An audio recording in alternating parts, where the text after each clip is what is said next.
Hello, everyone, and welcome to another episode of This Week in Travel. My name is Gary Arndt, coming to you one final time from my mom's basement.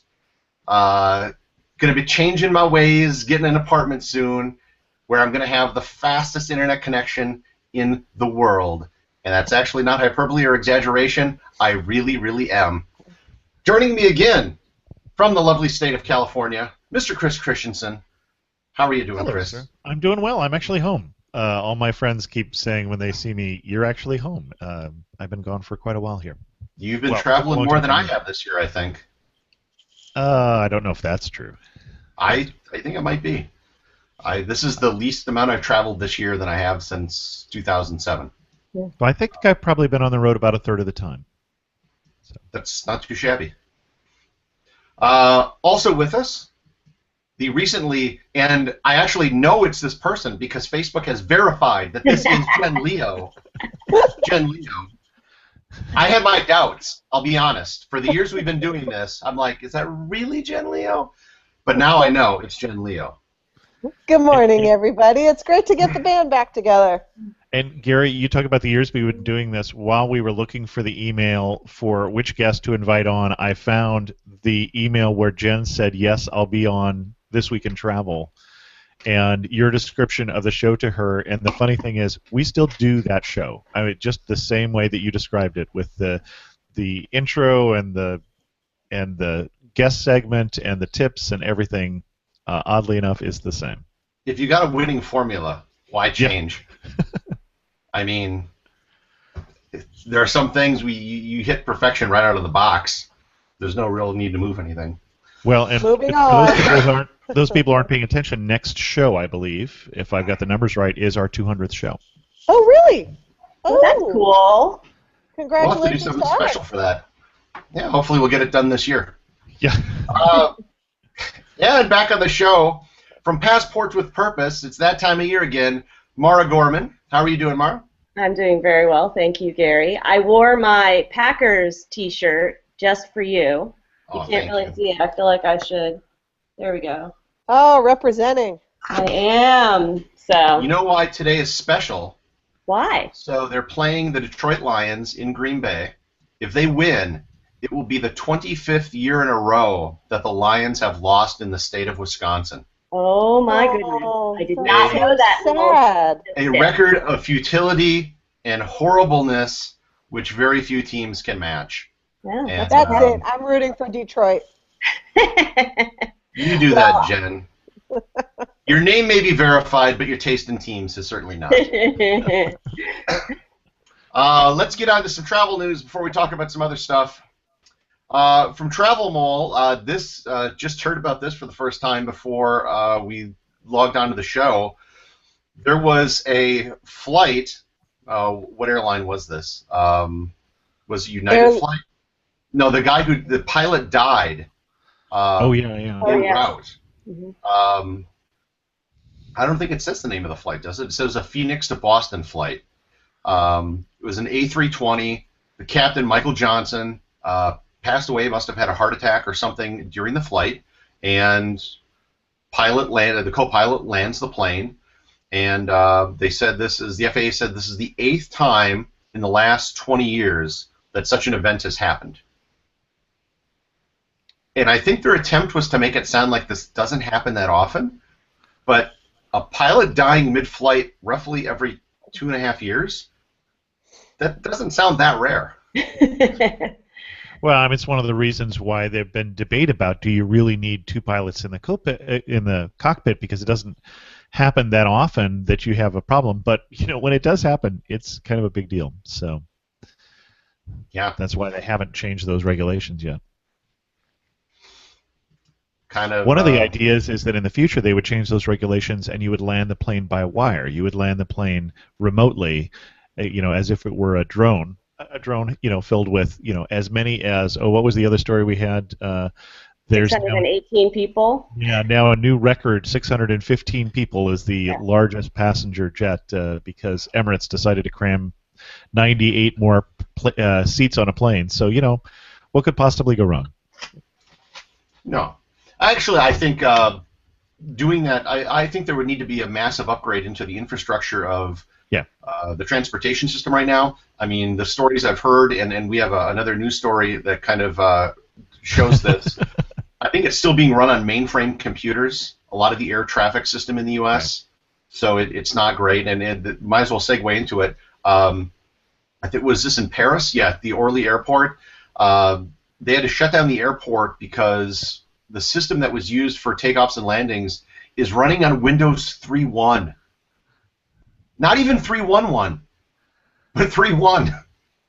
Well, they did upgrade from Windows 3.0, so that was good news. You'd think that they would have gotten the notification about 95. Do you even remember Windows 3? No, I'm an Apple person, so I don't even know what you're talking is a bit Greek to me. I know it's old, but I might be that old, so. It's older than Windows 95. Let's just put it that way. Got it. Yeah, this had been over 20 years ago. The operating system from that time. And well, I know that I went up to Microsoft to get Windows 3.0 training, so this is the year or two before the year my daughter was born, and she is 26 and married. So, when I saw this initially on Facebook, you know how it gives you related articles underneath it? Right. There was an article about a school district in Michigan whose entire heating and cooling system is run on an Amiga desktop from the 80s. And I guess NASA recently put out a job notice for somebody to learn Fortran because the last guy who was a programmer for the Pioneer missions that were sent out, to look at Jupiter and Saturn, and the ships are still active. I mean, the probes are still active. They don't have anyone to program who knows the language. So if they need to make adjustments to the space probes, they have no one to do it because the last guy is retiring. So there was a time that I had written more Fortran code than any other computer language, but that time was the early 80s. So, well, maybe you could work for NASA. And as you alluded to, this is another story from, this has been around as well, Emirates, this is from Mashable, has added 98 seats. So they basically got rid of the first class section to put 615 people into an Airbus A380, which just sounds like hell. What's normal? I want to say it's, 615, so you're looking at a little over 500. For an Airbus, for that size, I mean, that is already the largest plane, so. Right. What you don't want to be is you don't want to be the person in the plane that gets to customs just after this one lands. Unless you have global entry. Unless you have I'm doing my interview for global entry here next month, so. Yeah. Have the rest of you guys done global entry? I need to. It's on the to-do list. No. How long's the wait for the interview, Chris? It was like 4 months. Yeah. That's kind of why I've avoided it, but I guess that's why I have to do summer. it. Wow. Yeah. So what border are you going to go to? Have you done it? I have not, but I haven't been traveling internationally that much lately. So if I upped the amount that I was, I definitely would have, What pushed me over the entry is that global entry does get you TSA pre also. Right. Yeah. Yeah, I did it this summer. I drove to Milwaukee to do it. So I think it just has to be somewhere that has an FAA office. Oh, so yeah, I have major to go up to San Francisco to do it. I can't do it in San Jose. I thought you had to go to a border. My husband had to go down to Tijuana. No. Well, that was the story he told you, at least. So. Yeah. Jen, I have to go to Tijuana, but it's all for global entry. Something about you have to show that you can hold your liquor. I don't know what that's all about. Exactly. Well, now I'm going to have to tell him for global entry. For Cora, I have to go somewhere more interesting. Exactly. Have to go to Charleston for global entry. Funny. It's the only place to have appointments. I'm sorry. I like it. If you can stick 618 people on an airplane, you can stick 2,186 sheep. Say it again, Gary. I laughed over you. Yes. 2,186 sheep were on a flight. It was a Singapore Airlines flight from Australia to Kuala Lumpur. And so from the looks of it, this was a cargo flight. It was not a regular, air transportation flight. But 45 minutes into the flight, they had to land the plane because of the flatulence of the sheep. Why were they flying the sheep? Well, it's hard to herd them to Bali or to where they're going. But I mean, what's the goal? Are the sheep just being sold as like livestock, where the sheep are going to go live in Malaysia? Were they going to be butchered? In which case, why wouldn't you do it in Australia? Why wouldn't you do it by boat? Seems to be a little bit cheaper. I don't know. There's lots of questions I have here. I get no answers. But well, and I think the other question is, who thought it was a good idea to put 2,186 sheep on the same plane? Apparently. Okay. 2,183, was that how many? Like, the question that I had was, like, have they flown 2,182 before and it was enough? It was, it was fine. Like, just the one additional sheep that put them over the top. Like, they've been experimenting and adding a sheep each time. It's just that little bit more. Well, they shouldn't have given the sheep the tacos. That was the other problem. So I wish I could have been a fly on the wall, because there were 4 crew members. So what was the seniority level of this flight? Like, were these newbies that were forced to take the flight versus people that have been there years and knew not to take the flight? And how long did it go on? I mean, we know 45 minutes, right? But what was the threshold? What was the conversation? Well, the other thing too is, finally it said, sounds like, "That's it, we're landing." They landed into an emergency landing because their fire alarm went off, and so they didn't know that they didn't have a fire. Basically, it sounded like they descended, and they were looking around for a while trying to make sure that it wasn't just methane, that it wasn't just the sheep, that they really didn't have a fire in the plane. So. Well, I forget the fire alarm. I like it in my mind's eye of how this went down. It just stunk so bad that they had to say they had to land. Nope. No, in a related story, I also read that it took them several days to count all the sheep, because every time someone started counting, they would fall asleep. Fall asleep, yes. Oh, Gary, you're just trying to crush my laugh. That's part of my reason for existing, Jen, to just crush your spirits. This entire show was created as a devious means of just destroying your spirit. Week by week, I'm kind of just chipping away at it. Well, you'll have to try harder. Not flatulence related. A flight attendant from Aer Lingus is suing the airplane because of a rough landing. She said the plane bounced along the runway, smashing passengers' duty-free bottles of alcohol stashed in the overhead bins. Sounded like it was, in fact, a rough landing. Rocked from side to side, yep. Yeah, but I think Chris, you pointed out what really is the kicker to this whole story. Stop, Gary. Let Chris tell the punchline. That's what I'm doing. Okay, let him say it. I thought it was an interesting story when I saw it, because at first thought you're thinking a flight attendant suing for bumpy landing. That's just ridiculous. Then you read it's like, okay, it's actually bumpy landing. But I love the fact that you get to the end of the story and she has since moved to a role in social media at Aer Lingus, and I thought, yeah, what could possibly go wrong with that? She's suing the airline, and they put her apparently in charge of their social media. I can just, how people complain about flights on Twitter and stuff? I can just see him replying, yeah, you're totally right. This is a crappy airline. You think that was bad? Let me tell you about my landing. Yeah. It might work well. It might make people feel that they are being heard. So, you want to join my lawsuit, though, is probably not the right response. Here's one more story that I thought was kind of interesting, and maybe Jen and Mara might have some opinion on this. From the Today Show website, there's a Thai hotel which has created a program called the My First Job program, which puts kids to work at the hotel. Now, I saw this and I thought, oh, child labor, wonderful. These lazy kids don't do anything. But it's actually something that's supposed to help educate them and have them have fun. So You guys have kids. What do you think? Is this something you'd want your kids to do, to go to a hotel where they can experience, working in some of the jobs, maybe doing something in the kitchen, helping make some food or whatever? Absolutely.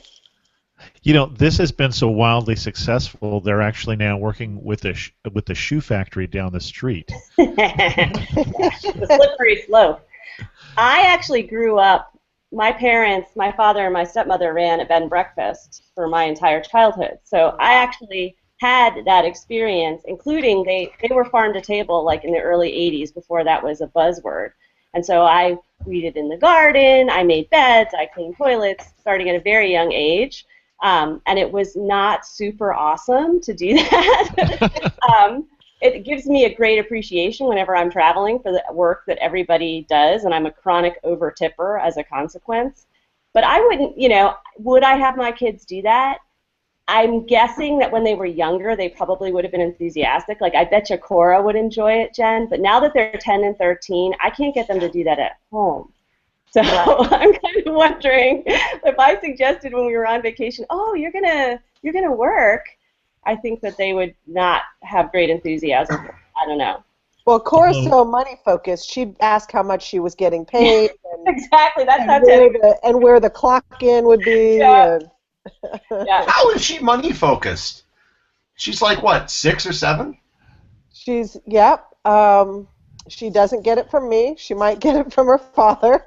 But no, we give her chores. Like, she mops the floor for $2, and when we go out to, like yesterday, had to go to Toys R Us to buy her bestie a birthday present. She brought her wallet and her purse and looked to see how much money she had so that she could get something for herself. She knew what to get within her $6, $7 range, and she doesn't want to check out with me. She checks out by herself. She hands the money. She gets the change. Yeah, she loves it. She absolutely loves it. She'd get her a Fisher-Price My First Credit Card or something like that. Says the guy who took you how long to get a credit card? I'm making up for it. I know. I'm really proud of her, though. I think, and also when we travel, I give her a little bit of money up front so that she can spend it at the souvenirs and the gift shop, so that she can be fully in charge of her own travel souvenir money. And so, yeah, I'm actually pretty proud of her. She's only 6. I can see when she turns 8 or something. You go out with her. It's like, Ma, I got this. I got a Groupon. No problem. I can get it for $6. You're spending too much. And I'll say, remember that time we took the Groupon and how crap it was? Anyway. All right, well, let's start talking about Passports with Purpose. I think we've had a show about Passports with Purpose pretty much every year since they've had it, or since we've been doing the podcast. Yeah. So, Mara, what's new with Passports with Purpose this year? Let's start out. Where's the money going? Why don't you back up? We may have some new listeners, so why don't you tell us what it is first? Sure thing. So Passports with Purpose is a travel blogging fundraiser. Every year, the board, which is 4 members, I am one of them. The others are Michelle Duffy from Wander Mom, Meg Painter, who does PR for 4 Seasons in San Francisco, and Katie Oney of katieoney.com. Every year we pick a different charity to support. The charities apply, and they apply with a discrete project. And all of the projects are in the developing world and are generally tend to be focused on helping women and children, because we found that that's the best way to sort of raise all the ships. This year we are supporting World Reader, which is they work in sub-Saharan Africa to bring digital reading to libraries and schools. And part of the appeal here was obviously, we feel like it's really scalable what they're doing. They're able to bring just so many books. They do it through Kindles and also through mobile devices. And so we're able to help a lot of people with not a lot of money. They have a tested solution for the Kindles that they provide where there's a solar charging solution. They train the teachers and the librarians to use this. They teach them how to return the Kindles or get them repaired if they need to have that happen. So it's really a way to bring books in the native languages and in English textbooks, books for kids. It really touches a lot of different people with a relatively small investment. So this year we're working to do it for libraries in Kenya, Western Kenya. There are 5 libraries that we're hoping to help bring books to. It will be something like 50,000 titles and 6,000 people that we're able to help, which is a big number for our fundraiser. And the way that we do it is that travel bloggers get prizes that different brands donate to them, and we put them all up on our website, passportswithpurpose.org, in a nice shiny catalog, and donors can go and browse the catalog during the fundraiser, and for every $10 that they donate, they can get 1 ticket to enter to win a prize. So prizes this year include things like 100,000 American Airlines miles. We have a GoPro. We have a Burkina Faso 16-day hiking trip. We have a stay in the Yucatan. We have a lot of hotel stays. So it's a lot of fun, actually. I think people really enjoy it. The fundraiser runs through midnight Eastern time on the 18th of November, which is Wednesday. And, all the funds, 100% minus what we have to give to PayPal, goes to World Reader. Now, and I know yesterday with the news coming out of Paris, you didn't promote this a lot because it just didn't seem appropriate. You're not pushing off the deadline for the fundraiser yet? No, we made an announcement to our community. Our feeling was yesterday we really held off asking for donations, but we're planning to resume again this evening, which is Sunday. I don't know actually when this is going to be broadcast, but this will probably go out today, but people will be listening to it for some time in the future. But we're planning Sunday evening to resume and to continue and end at our planned time. And our feeling is that, what happened in Paris, to me, is the root causes of that are ignorance and hatred. And I feel like our fundraiser is about education and about, not to get too sappy, about love. We're about loving the world, loving each other, helping other people, having a good time, and we're about educating people. And our bloggers are all, that's for me is the most meaningful thing, is the way the bloggers come on board and support us and are so enthusiastic and really want to help. It's very heartening to me to see this disparate group of people come together on the internet and spend so much time and energy working to generate these donations. And to me, that's the best of the global community, and I feel like I don't see any reason why we should stop. Because if we stop, then they've won, right? This is an answer to what has happened that I think is an appropriate answer. So, Mara, Sorry, go ahead, Jen. Mara, you're going to be launching a special feature of Passports with Purpose that happens every year. Tell the listeners a little bit about this special inside information that we're passing on. So on Monday and on Tuesday, actually, maybe both of the posts may go up on Monday, like early on Monday and late on Monday. I haven't figured out the schedule yet. But first we publish a post that's the best odds on the higher end prizes. So we look at the top 10 most expensive prizes that we're giving away, and we say which ones you have the best chance of winning. And sometimes it's surprising, actually, when we say best chance, it can be a quite good chance. I think sometimes people with the higher end prizes, they don't bid because they think, oh, everyone's bidding on that and I won't have a chance to win it.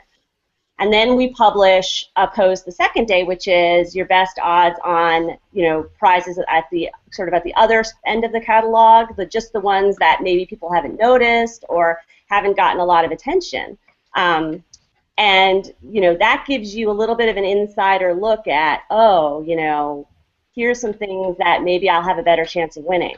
And I can tell you that I have had friends who have won every single year. Every year I know people personally who win cool stuff, including I had a friend who won, a camera, and I had a friend who won a trip, an apartment near the Spanish Steps in Rome, and went there with her family. So how much money do they have to stay in an apartment? Not she won an apartment. She didn't win an apartment. I'm sorry. Excuse me. Thank you, Chris. She won to stay. Yes. How much money do you have to bid in order to win? Because I haven't won yet. Well, I think I maybe think I'm you not can. bidding enough. So, I am Jen, no the universe just statistician. doesn't like you, Jen. I am no statistician, but I think you could bid $10 and win, right? Okay, I mean, I I've think bid over that. I've bid hypothetically. over that. So it's Well, $10 per Per prize. ticket. yeah, can you go back and explain how it works? Because some people may think this is like an auction or something. No, right, okay. Yeah, it's not an auction. It's more like, well, it's like those basket auctions is what they call them, like that churches hold, kind of like the online version of that. So every $10 gets you a ticket that you essentially put in the basket for that prize. So if you bid $100 and you have 10 prizes that you're interested in, you could put one ticket in the online basket for 10 different prizes, or you could put 10 tickets into one basket. And we do have people who do that. We do have people who will make a big donation and put all their tickets in one place, because that's the prize they really want to win. Probably, I guess, Jen, in answer to your question about a better way to win, if you're donating more than $10, say you donate $100, maybe splitting it 50-50, that might, or, splitting it, I don't even know, however you want to split it up. But if you split it up, you probably increase your chances of winning a little bit. And although, again, please do not hold me to this because the math, not so much my thing, so I don't know how the statistics work, the chances work, but yeah, you can spread it out however you want. Well, we love getting our listeners to help Passports with Purpose and bid, but whatever our listeners do, don't bid on Flightographer, because I really want to win that one. So bid on something else. I thought you wanted the airline miles. No, I did a Flightographer, a 2-night stay at the Hotel Del in San Diego, because I knew it would be easy for me to get to, versus I really wanted the Scottsdale. Was it the Four Seasons in Scottsdale? There's the Four Seasons. We have both the Four Seasons in Los Angeles and the Four Seasons in Scottsdale. We have two Four Seasons prizes. Beverly Hills and Scottsdale. And I wanted Scottsdale, but the Hotel Del in San Diego is so much easier for me to get to. And then I also, pie in the sky, I know everybody's going to be bidding on it, but I also bid for the GoPro. Yes. The GoPro is nice. It's a really nice GoPro, too. It's like the waterproof, like the highest end. It's the Black 4, Hero 4 Black. Yeah. My guess, saying this as someone with a math background, is that a lot of the reason why the Amazon cards and things like that probably get more people bidding is because they're universal. Yeah. Anybody wins it, you can use $200 in Amazon, no problem. Exactly. A hiking journey in Burkina Faso, however, you have to get to Burkina Faso. You and do. So there's probably not going to be a lot of people that are going to be bidding on that. Or quite frankly, even a lot of the hotels. First, so. Yeah. But even like, okay, so there's a great hotel in Scottsdale, Arizona, but unless you are going to Scottsdale, and so I'm also guessing that things like hotel stays, there's one in Beverly Hills I saw, there's one in New York, those will probably get more bids because a lot of people may be going to LA or New York for business or whatever anyhow, so if they could get that, they could do something with it. Yeah. That's my guess. That's definitely a factor. And then you have the prizes, like we have one, I think it's 4 nights in the Yucatan, and with a tour of Chichen Itza, people, if you won that, you would just take the vacation, you'd decide to go on a vacation there because you've always wanted to go to Mexico. I like that prize this year. I obviously cannot bid on anything. I think that probably if I were bidding, I would be bidding on that Mexico prize. That's the one that's the most appealing to me. It is a lot of fun to look at them and, to think about the different ones, and I know people enjoy that. I will say that the pace picks up a lot it starts to get feverish on Wednesday. So, it's nice if people bid now and we get a sort of more consistent sense of how much money we're bringing in donations, although we'll never return any of them away. But yeah, Wednesday is always a crazy day with just lots of donations. People are all over Twitter talking about it. It's kind of fun. And we use the hashtag PWP. So if you're online and wanting to follow, the different bloggers who are, sharing what their prizes are and their different posts, if you follow the PWP hashtag, you will see all that stuff and all the conversation.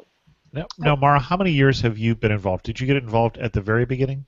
So this is our 8th year of the fundraiser. It was founded in 2008 by Debbie Dubrow, whose website's called Delicious Baby. And I have been involved as a blogger from the very beginning. I did it right away. The first year we raised money for Heifer International. I remember. I've been on the board. I think this is my 4th year on the board. I'm sorry. I came on 4 years ago as I was the social media manager for the campaign, and then for three years after that, I've been on the board. And this is a lot of work, so I'm just curious, what was the best moment for you of being involved with Passports with Purpose? I feel like the best moment for me is pretty much every year at the end, because we get, like, literally I'm always in tears on the last night because people just are so generous. And at the very, and some of it may just be like, the bottle of wine that I've drunk between 11 and 12 because it's finally almost done. But no, I love the fact that we're able in this very grassroots way online to raise all this money and to do these discrete projects that are really helpful. The other moment that was really great for me was when I did get to go to Haiti and see where we built wells, 3 of the wells, and we were actually at the celebration for the opening of one of the wells.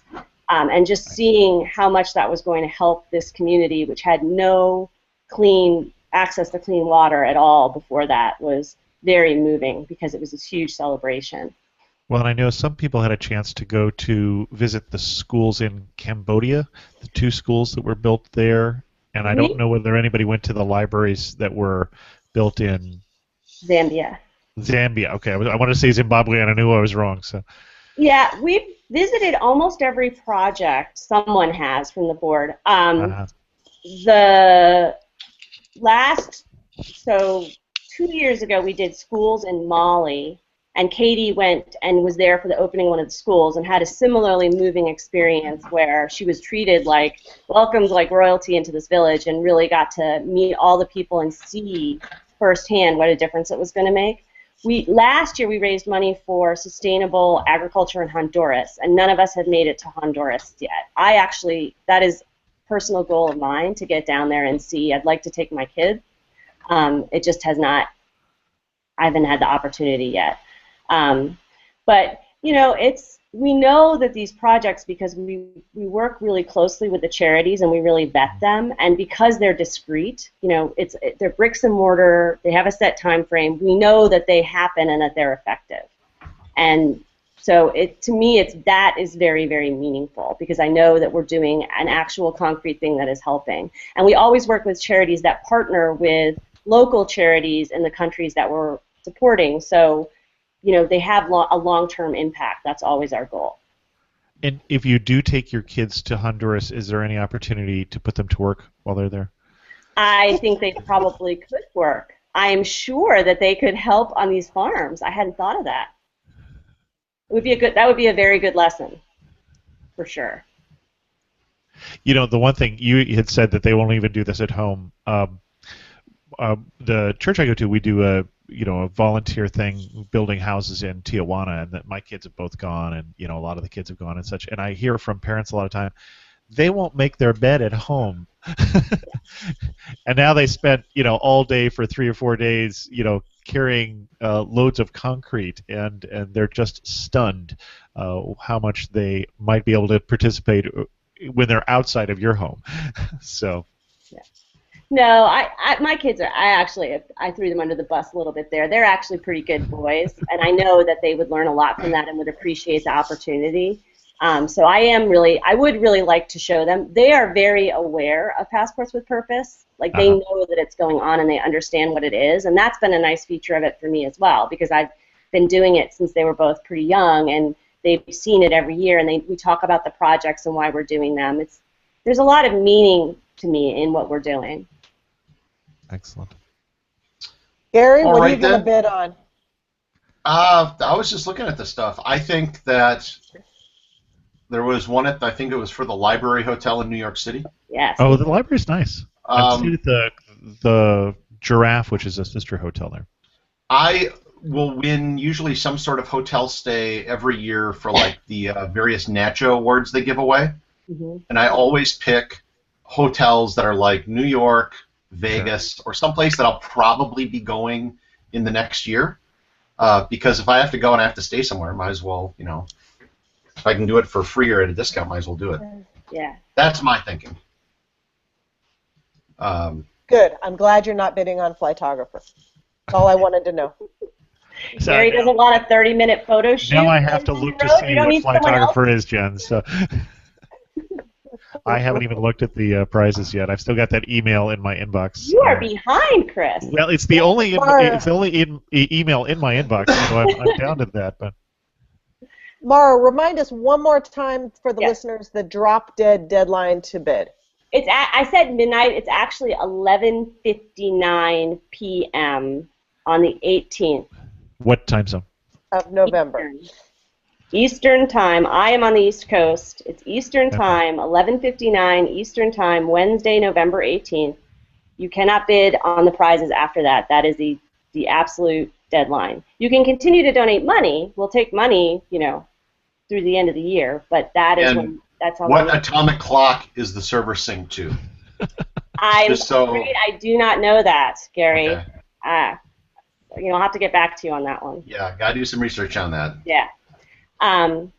So people just need to get bidding because it's pretty fun. All right then, ready to move on to the picks of the week? Sure.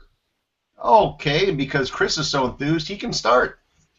Before we started recording, I was telling Jen that I saw this article in the San Jose Mercury News about an interesting app. That is the Roadie app, which lets you find, pay for your road trip potentially by finding people who want stuff delivered from one place to another. Now, it turns out when I went on and looked at it, a lot of it's couches and refrigerators, so this is going to work better if you have something larger that you're driving. But I got to the end of the article and saw it was written by Jen Leo of the LA Times, so Jen was not surprised by this story. But the Roadie app is my pick. Okay, Chris, I did not know that was going to be your pick of the week. I actually am, for my pick of the week, I'm pointing to a recent web buzz I did this week as well.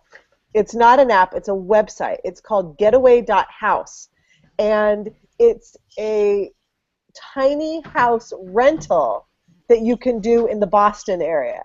And so these 10 people have put their minds together and they have built these tiny houses. I don't know if anybody's heard of the tiny house movement or the tiny house blog, but it's we're talking like 100 square foot houses and things like that, yeah. Yeah, very small. And so what they've done is they've built these little houses that they can transport around, and they have a compost toilet.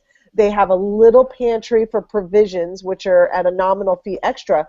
But for $99 per night on weekdays or $109 on weekends, you can rent one of these 160 square foot cabins on wheels out in the forest within 2 hours from Boston and try it out. And they're very modern. They look like they jumped from the pages of Dwell magazine. They look really cool. And next year, Getaway.house is going to be expanding to more locations and more houses. But it's really cute. Getaway.house. Very cool. I should also add, if you want to stay in a shelter that's approximately the same size, commit a crime and get caught. And you'll also have about the same amount of square footage. Bed, toilet, sink, all in one convenient area. It's called the small cell movement. But no s'more sticks. No s'more sticks with the small cell movement. Where I volunteer in the Correctional Institute, it's probably more like 70 square feet, and you have to share it. So just so you know. But the budget, but it's free, right, Chris? You don't have to pay at all. So. No, yeah. Well, you pay, but you don't pay. Not in dollars. Pay with cash. Mara, do you have a pick this week? A recommendation, anything? I don't know if I have anything revolutionary. I'm very into skiing. That's a big part of my winter travel sort of plan. That's what I like to do with my family. And I just want to remind people that if you've got a kid who's in 4th, 5th, or 6th grade, a lot of states have passport programs where you can get a free ski pass for the season. For Ski Vermont, if you go to the Ski Vermont website, it's 5th grade passport, so it's just 5th grade. It varies by state. Pennsylvania, I think it's 5th and 6th grade.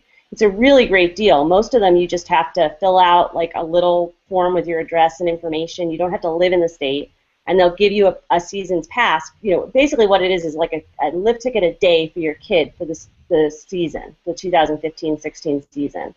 My son Teddy is in 5th grade. I partner with Ski Vermont. I write for their All Mountain Mamas blog, and he's going to be, I think, kind of the poster child for the 5th grade passport program this year. So you need to get on the ball now because the seasons are going to be starting. They've started in Colorado. I got an email yesterday that Tahoe's opening. They finally got snow. So that's kind of what I'm thinking about this week. All right. And my pick this week is kind of a self-serving one. If you go to my website right now, you'll find a short little post and a link to a form where you can win a trip to the New York Times travel show, all expenses paid with Allianz Insurance. Winner will get flights, hotels taken care of. You'll get a GoPro camera. So Jen, yeah, I know you love the GoPro. Am I allowed to enter?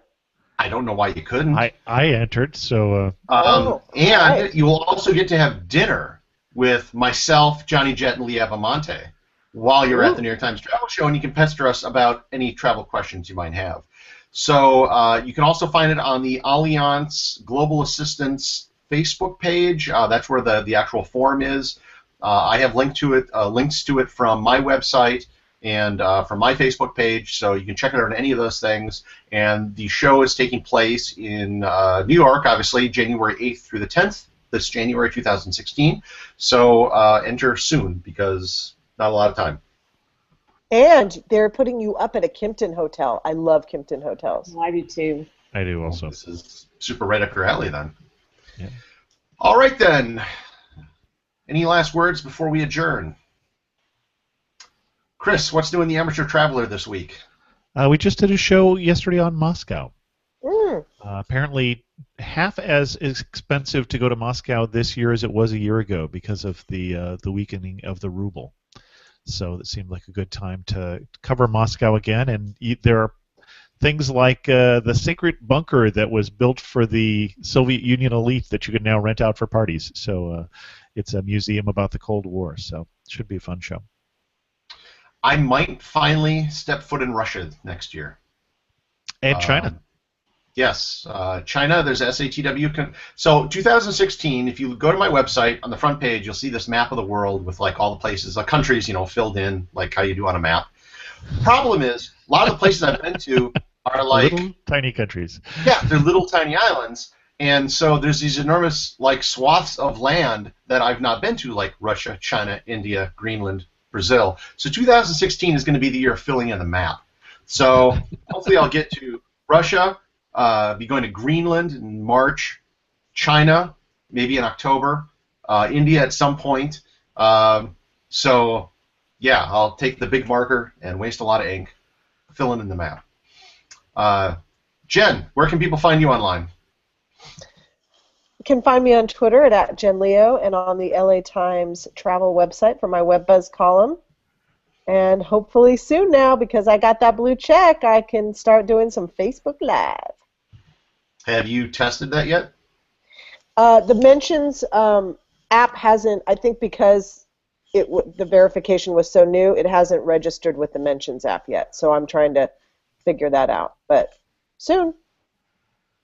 All right.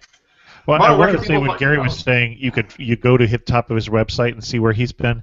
For me, you can come to my room and see where I've been. It's on a map behind me for those of you who have the video version of this show. So Yes. Do you want to pimp your Airbnb listing? that's true. Chris? We are on Airbnb, so you can come. We have somebody staying with us this Tuesday and another woman and her mother from China who are staying with us for 3 months coming up here just after Thanksgiving. So. And what's your cute little name for your listing? I have no idea, honestly. My wife. You don't know what the name of your listing is I really for the don't. house? I really don't. I'll look. I'll have it next time. The room's so nice they named it twice. Just to digress before we wrap it up. So I'm going to be getting an apartment soon in Minneapolis, someplace to go between trips. And so I need to start thinking what I'm going to get as a backdrop for when I do these sort of video things like this, because I'm going to actually start a YouTube channel and some other things. So if anyone has any ideas, I mean, it's something more original than a map. I was thinking maybe, I don't know, some photos, some artifacts that I've collected on my trips, stuff like that. I don't know. But bring over the fisherman guy. Who's the guy in the yellow coat I like so much? That's just some lamp. I know. Make sure you bring him to your new apartment. I think I'm going to bring it to you the next time I see you. I like it. As a gift. All right, Mara, where can people find you online? I am at themotherofalltrips.com. I'm Mother of All Trip with no S on Twitter. And at All Mountain Mamas, which is a blog for Ski Vermont, where I write about skiing with your kids in Vermont. And, of course, at passportswithpurpose.org, which is also where you want to go if you would like to donate to bring digital reading to Western Kenya before November 18th to win prizes. Before November 18th. And as usual, you can find me at everything-everywhere.com. And on my new podcast, The Global Travel Conspiracy, this week I'm talking to polar photographer Paul Teolis, who is a photographer on the G Expedition as they go from Antarctica and the Arctic. I had the pleasure of traveling with him last year as I went up the west coast of Africa. We talk about what it's like to visit the polar regions. So that is now up. And, of course, you can also find me on Instagram at Everything Everywhere. And until next time, get outside, get on your computer, and make sure to bid at Passports on Purpose. Passports with Purpose. Bid with purpose.